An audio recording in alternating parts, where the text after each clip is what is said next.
Hola muchachos, ¿cómo están? Bueno, esta es la primera de muchas grabaciones que vamos a estar haciendo con respecto a las clases que vamos a ir viendo.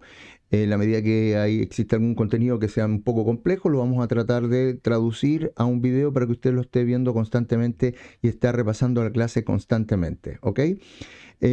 Para ello vamos a estar utilizando nuestra clase, ¿no es cierto? Lo que tenemos ya destinado para impartir la clase.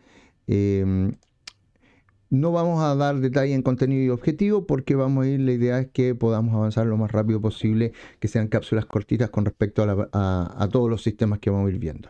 ¿Ok?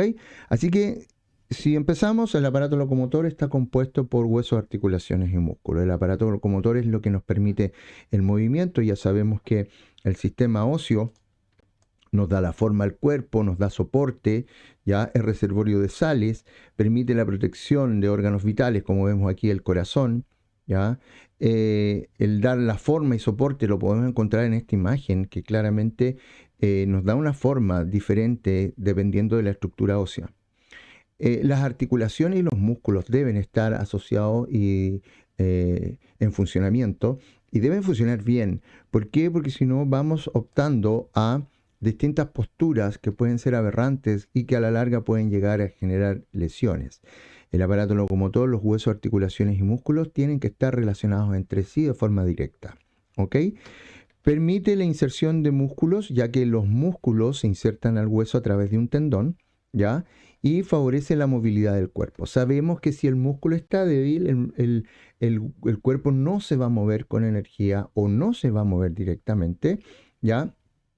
Eh, al igual si la articulación está anquilosada, quiere decir que está rígida, o que el hueso es débil y no permite eh, la acción normal del movimiento. Detalle importante, así como dije yo recién que el músculo se une al hueso a través de un tendón, miren, el músculo tracciona, se acorta, tira el tendón y tracciona el hueso.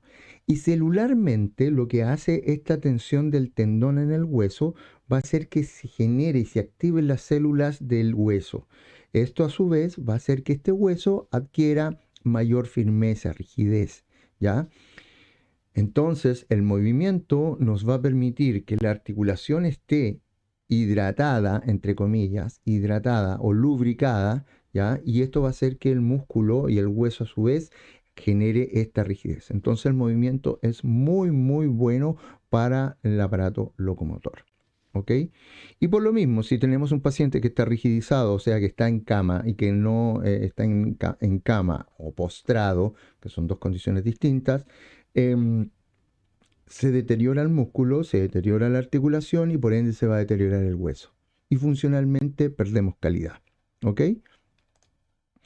El cuerpo humano está compuesto de alrededor de 206 huesos, como vemos acá, y está dividido en estas regiones, ya, extremidad superior, extremidad inferior, columna, tórax, viscerocráneo, neurocráneo, oído, 3 por cada lado, y el hueso illoides. En algunos textos van a encontrar la división de, por ejemplo, aquí de las 26, porque nosotros estamos contemplando 7 cervicales, 12 torácicas, 5 lumbares, 1 sacro y 1 coxis. Pero el sacro y el coxis, como vamos a ver, son estructuras óseas que están unidas, son varias estructuras, entre 4 y 5 dependiendo, están unidas entre sí, calcificadas, que da esta estructura, esta forma del sacro o del coxis. Um, pero para parámetros nuestros, ¿no es cierto? Como análisis, nosotros no vamos a ver el sacro dividido, lo vamos a ver en un total. Por ende, se contempla como uno. Y eso va a depender de distintas bibliografías, ¿ya? El viscerocráneo se refiere a la cara, el neurocráneo a esta estructura, ¿no es cierto? Estos huesos que están aquí, que forman la bóveda craneal que protege el encéfalo, esto ya está formado por el neurocráneo y el víscero es toda la cara, incluyendo aquí la mandíbula. Bien, el, El hueso hyoide es un hueso que se encuentra en la parte anterior, es un hueso, no es un cartílago, que se encuentra en la parte anterior del cuello, la garganta, que lo podemos ver en el modelo anatómico ya que está en el laboratorio. Pero aquí se observa ese como está flotante ahí, pero está en la parte anterior directamente. Bien, funciones. ¿Para qué sirven los huesos? Bueno, los huesos ya sabemos que tienen esta función hematopoyética, es decir, es la productora de sangre, ¿ya? De la que produce la sangre directamente, en una porción de los huesos largos, ¿ya? Principalmente los huesos largos, en las epífisis de los huesos largos y en los huesos planos como estructura, ¿no es cierto? Diploe, quiere decir diploe, ¿cómo lo podemos explicar? Una estructura dura, una zona esponjosa y otra estructura dura, como un dulcecito, como un queque, y la arriba tiene el chocolate, en el centro tiene esta parte del queque blandito y abajo vuelve a tener esta corteza dura, ¿ya? Eso es como un diploe. Eh, el almacenamiento de minerales. Bueno, todos sabemos que el hueso está compuesto por calcio, fósforo, sodio, magnesio, ¿no es cierto?, potasio, etcétera. La idea es que todas esas sales nos permiten nutrir al hueso y es lo que habíamos hablado en clase, que cuando existe este déficit de minerales, este hueso se desmineraliza y al desmineralizarse se pone débil y puede generar osteoporosis o alguna alteración funcional del hueso, estructuralmente alterado. ¿Ya? Almacenamiento de grasa, ya que gracias a la médula ósea amarilla, y ojo, tenemos la parte roja de la sangre, médula ósea roja, y amarilla de la grasa, médula ósea amarilla. La roja se produce en la epífisis, es decir, en el hueso largo la epífisis tiene una parte, ¿no es cierto?, proximal y otra distal. Los extremos se llaman epífisis y el cuerpo del hueso se llama diáfisis, ¿ok? Entonces, eh, eso está descrito en la clase también, pero para poder entender que en esta porción tenemos mayormente hueso esponjoso y que está formado la médula ósea roja y aquí en la parte más central tenemos la médula ósea amarilla. ¿Ok? Entonces, epífisis roja, diáfisis amarilla. ¿Ya? Un hueso largo, y esto es muy importante, está compuesto por dos epífisis, que son los extremos, o las puntas, no sé cómo puedan explicarlo. Después tenemos la diáfisis, que es el cuerpo del hueso, y la metáfisis, que está asociado a este cartílago del crecimiento, como vimos esa radiografía en clase, que es una línea que se veía negra, ¿no es cierto? Porque el hueso ahí está, no es que no tenga hueso, sino que está formado con cartílago, que está en este proceso de osificación, tema que vamos a ver en el próximo video, que se va formando, ¿no es cierto? En la medida que se va calcificando, esto se va formando en hueso y se va cerrando. Entonces ahí tenemos epífisis como estructura del hueso largo, tenemos la epífisis, diáfisis, metáfisis. Bien. Dentro de los huesos tenemos como partes del hueso el cartílago articular, ¿ya? Y el periósteo. El cartílago articular es esta estructura suave de cartílago hialino principalmente que se encuentra en la epífisis, en los extremos del hueso, generando esta cobertura al hueso directamente. Ya va a favorecer a evitar esta fricción, absorbe el golpe, las vibraciones y etc. Y este es el que se va deteriorando cuando se genera la artrosis, ¿ya? Obviamente todo esto está dentro de un componente articular que ya vamos a ver, ¿ya? Porque esto es osteoarticular que ya vamos a ver, pero ahora estamos viendo solamente las generalidades del hueso. A nivel del periósteo es esta membrana periférica que va a estar formando y protegiendo al hueso, ¿ya? Y vamos a notar que también aquí tenemos la arteria que va a llegar por unos conductos especiales que también lo vamos a ver un poquito más adelante cuando estemos viendo ya más microscópicamente el hueso. Bien. En sí el hueso se forma o está se puede observar microscópicamente de dos formas, uno de hueso compacto y el hueso esponjoso. Siempre cuando hablemos del hueso compacto vamos a ver esta estructura que se ve más firme, ¿ya? Que está en la parte externa, y en la parte interna vamos a ver estas cavidades que están aquí, estas cavidades que se llaman trabéculas, ¿ya? Y estas trabéculas son las que en cierto modo van a permitir que dentro de esos orificios se forme esta médula ósea roja y celularmente dentro de eso está lleno de células que van a ir formando la sangre, por ejemplo, ¿ya? Em, esta disposición de estas líneas, ¿ya? Esta disposición de estas líneas va a generar líneas de fuerza. ¿Qué es lo que hace? Que en esta parte de los extremos, porque si nosotros nos imaginamos y pensamos que un hueso es duro, firme, rígido, si lo vemos muy duro, al ser muy rígido, es muy fácil de quebrar, ¿cierto? Entonces debe tener cierto grado de flexibilidad. Y esa flexibilidad se la dan estos conductos, estas laminillas que están en las trabéculas y que va a dar a la larga la resistencia para que el hueso no logre o tenga mayor flexibilidad en situaciones extremas, ¿ya? Sosteniendo nuestro cuerpo, el hueso lo mantiene sin ningún problema, pero cuando existen sobreesfuerzos donde hay una caída fuerte, un golpe fuerte, debe existir cierto grado, ¿no es cierto?, de flexibilidad. Ahora, ¿qué pasa en un adulto que pierde esa flexibilidad, pierde las trabéculas, se genera osteoporosis? Por ende, cuando tiene caídas, fracturas, perdón, cuando tiene caídas, alguna lesión o alguna contusión, este hueso se fractura fácilmente. ¿Por qué? Porque perdió la capacidad de flexibilidad a ese nivel. Recuerde que todo esto son componentes celulares que lo vamos a ver en el próximo video, pero es importante entenderlo del contexto general para después ir a lo particular. ¿Ok? Ah, los huesos también tienen formas y aquí podemos ver, ¿cierto? Tenemos un hueso, ¿cierto? Tenemos un pie y tenemos varios tipos de huesos que se clasifican según su forma, como son los huesos largos, donde predomina el largo sobre el ancho y el grosor. Tenemos el hueso plano, que no vemos aquí puntualmente, pero lo podemos encontrar en el hueso frontal o en el parietal, que notamos que es evidentemente plano. Después tenemos huesos cortos, que aquí sí lo podemos encontrar en el pie, estos huesecitos que están acá, ¿cierto? Ya, los del tarso.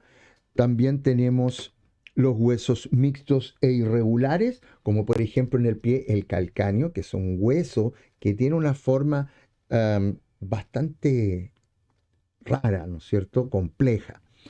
Recuerden esto, cuando yo les hice la clase, dije, imagínense una plasticina que nosotros aplastamos. Si yo le digo haga algo largo, si usted tiene una plasticina, usted hace algo largo y va a ser algo largo, un tubo, ¿no es cierto? Esos largos, porque usted sabe que predomina el largo. Usted no va a dar a hacer otra figura, sino que va a hacer algo largo. Yo le digo algo plano, usted lo va a tomar y lo va a aplastar como una ayuya, sopaipilla, ¿no es cierto? Aplastado. Irregular, usted lo más seguro es que va a tomar la plasticina y la va a aplastar y le va a quedar la forma de sus dedos, algo que no es ni largo, ni corto, ni plano. Y si yo le digo que haga algo corto, lo más seguro es que va a ser como un cuadradito tipo dado. ¿Ya? Entonces ahí tenemos esos tipos de huesos. Ahora también está el sesamoide o el sesamoideo, que en el caso de nosotros, de nuestra anatomía, tenemos aquí la rodilla, ¿no es cierto? La rodilla, este es un hueso que tiene una forma de semilla de sésamo, ¿ya? Semilla de sésamo. Y los suturales se asocia a que nosotros aquí, entre la unión de los huesos del cráneo, tenemos estas líneas que se llaman suturas craneales. Y fíjense que si nosotros observamos ahí en detalle, van a ver unas líneas, ¿ya? Como sierra dentada, y que entre ellos engloba, ¿no?, o encierra otro hueso. Y ese hueso es un sutural. ¿Bien?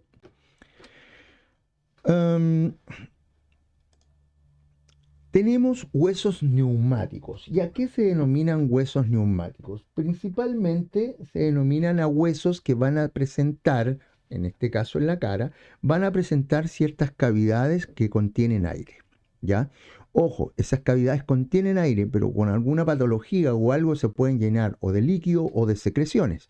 Entonces tenemos que tener claro que existen los senos paranasales, seno frontal, seno etmoidal, seno esfenoidal y bueno, aquí está clarito, ya vamos a entender estos nombres de los huesos para saber dónde se encuentra el etmoide, el esfenoide, el frontal, ¿ya? Por qué se llama el seno maxilar, etcétera. ¿Bien?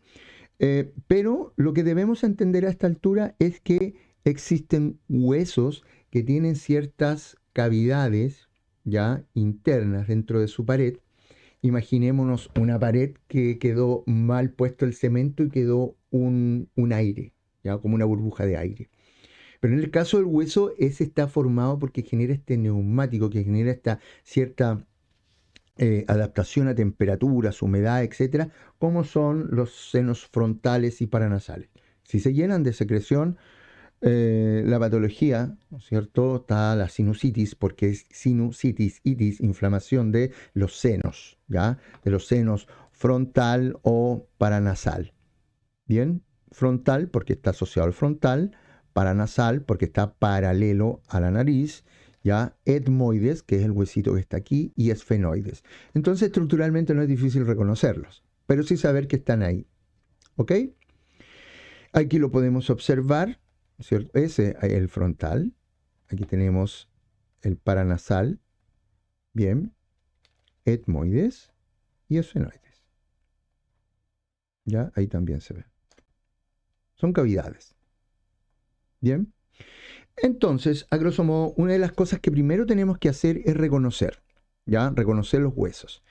En el siguiente video nosotros vamos a ver a nivel celular cómo se forma el hueso, cuáles son las células del hueso, del cartílago, etcétera, ¿ya? Que esto viene de un tema embrionario que ya estuvimos viendo.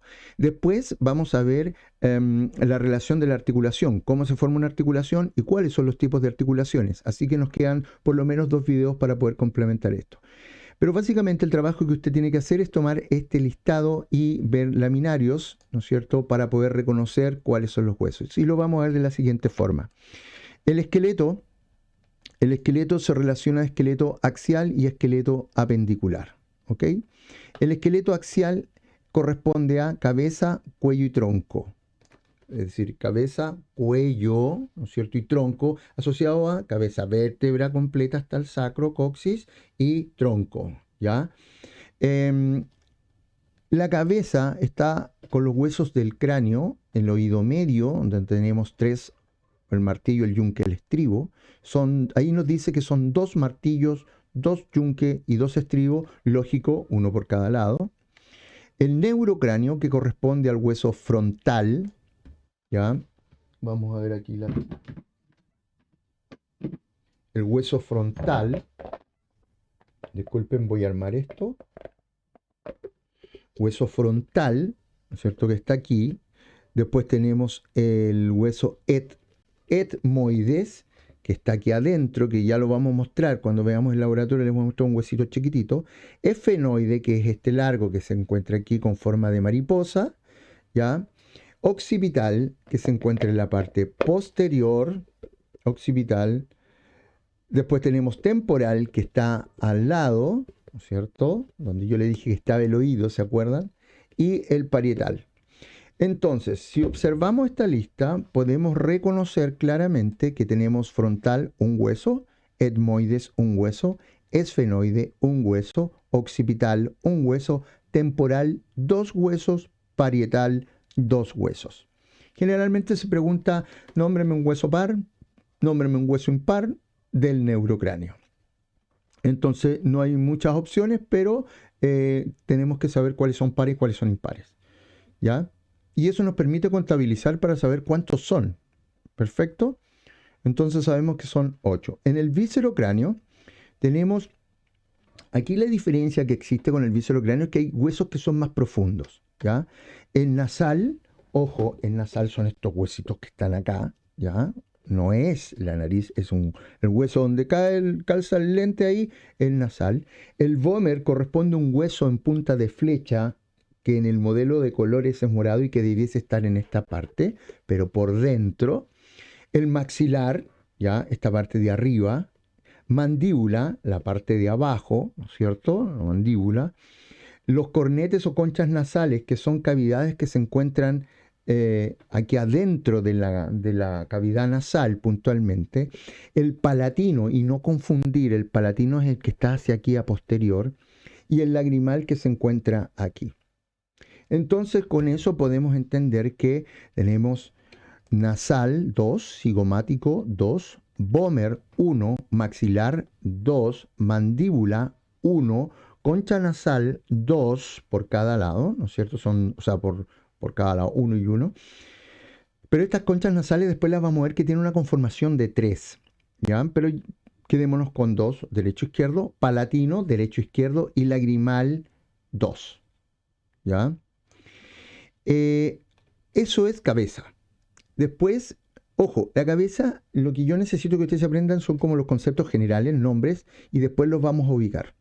El tronco, tenemos las costillas, que son 24, esternón 1, que es el hueso central, vértebras 24, sacro 1, coxis 1. ¿Se dan cuenta? 24 más 1, 25, 26. 26 asociado a la columna vertebral. No dice sacro 5 o 4 y coxis 4. Entonces, por eso es importante considerarlo de esa forma. Entonces, ahí tenemos el esqueleto axial. Y cuando hablamos del apendicular, estamos hablando de miembro superior e inferior, que lo vamos a ver en detalle en la clase siguiente o video siguiente, así que no hay problema. Chiquillos, nos queda harto por aprender. Esta es la primera parte del video. Revíselo y nos estamos hablando en la clase, y también estoy subiendo otro video con respecto a todos los contenidos que tenemos que ver con a nivel celular, formación de hueso, cartílago, y vamos a seguir. Suerte.